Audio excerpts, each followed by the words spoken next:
السلام علیکم ورحمۃ اللہ وبرکاتہ۔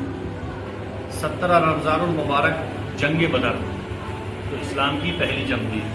اسلام کی پہلی جنگ یہ اسلام اور مسلمانوں کی طرف سے لڑی جانے والی پہلی جنگ تھی، جب مسلمانوں کو مکہ شریف میں ستایا گیا اور وہاں سے نکلنے پر مجبور کر دیا اور مسلمان ہجرت کر کے مدینہ شریف جا بسے۔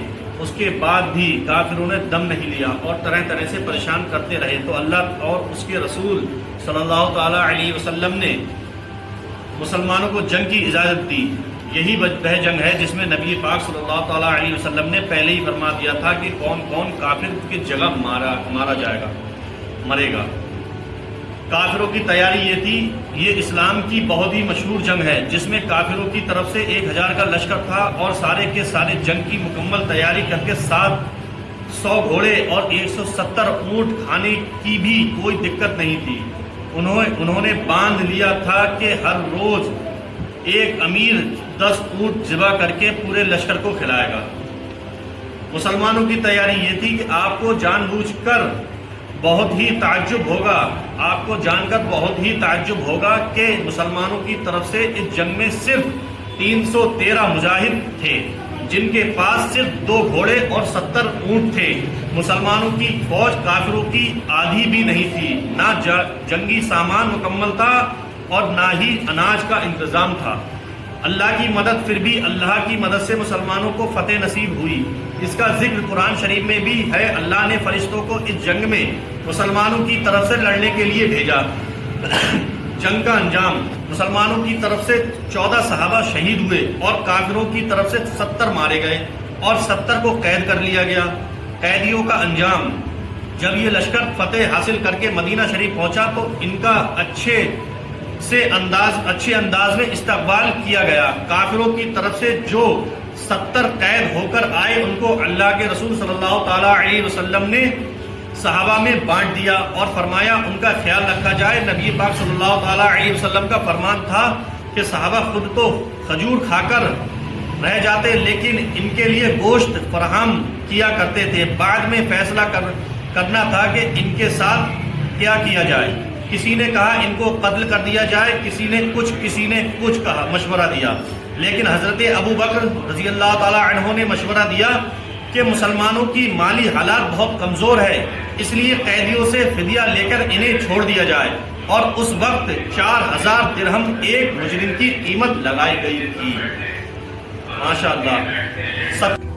17 رمضان المبارک حضرت عائشہ رضی اللہ تعالیٰ عنہ کی وصال کی تاریخ بھی ہے۔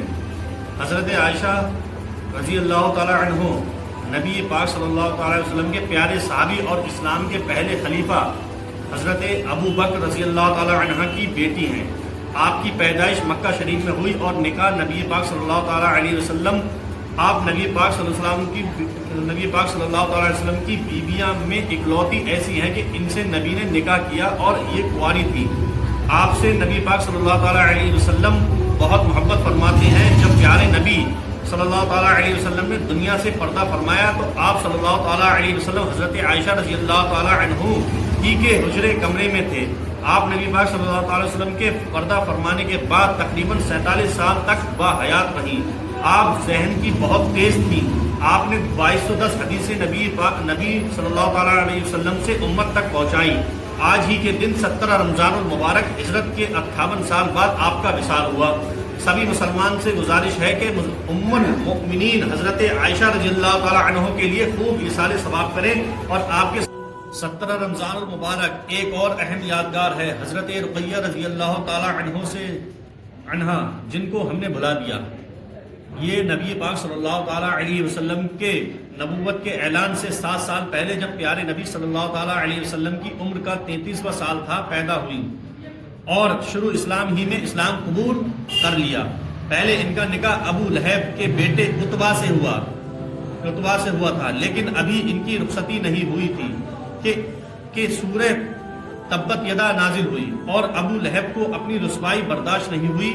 وہ قرآن کے ذریعے اپنی رسوائی سن کر آگ ببولا ہو گیا اور اپنے بیٹے عتبہ کو مجبور کیا کہ وہ حضور صلی اللہ تعالیٰ علیہ وسلم کی صاحبزادی حضرت رقیہ کو طلاق دے دے، اور اس نے طلاق دے دی۔ اس کے بعد حضور صلی اللہ تعالی علیہ وسلم نے حضرت رقیہ کا نکاح حضرت عثمان بن عفان سے کرا دیا۔ ان دونوں نے کافروں کے ستائے جانے پر ہجرت کا حکم پا کر پہلے حبشہ اور پھر مدینہ کی طرف ہجرت کی۔ جنگ بدر کے وقت پیاری شہزادی بی بی رقیہ کی طبیعت خراب ہونے کی وجہ سے پیارے نبی صلی اللہ تعالی علیہ وسلم نے حضرت عثمان کو جنگ بدر میں شریک ہونے سے روک دیا اور آپ کو بی بی رقیہ کی تیمارداری کا کام سونپا۔ جس دن مسلمانوں کو جنگ بدر میں فتح نصیب ہوئی اسی دن یعنی 17 رمضان المبارک ہو بی بی رقیہ نے 20 سال کی عمر میں پا کر وفات پائی۔